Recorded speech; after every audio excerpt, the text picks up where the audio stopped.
Praise the lord.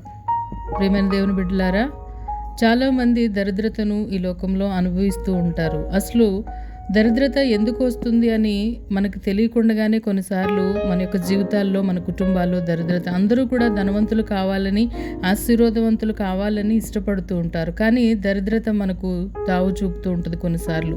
అది మనకు తెలియనటువంటి సందర్భం. ఏమిటి అంటే, చెడుతనము కలిగి ఉండటం వలన దరిద్రత కలుగుతుందని సామెతల గ్రంథంలో 28వ అధ్యాయం 22వ వచనంలో మనం చూస్తూ ఉంటాం.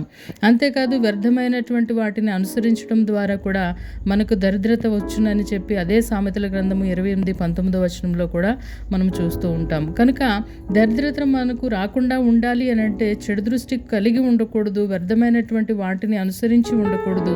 అంతేకాదు, అబద్ధముగా పనిచేయటం వలన కూడా దరిద్రత కలుగుతుందని చెప్పి సామెతలు 10వ అధ్యాయము 4, ప్రసంగి 9:10లో కూడా మనం చూస్తూ ఉంటాం.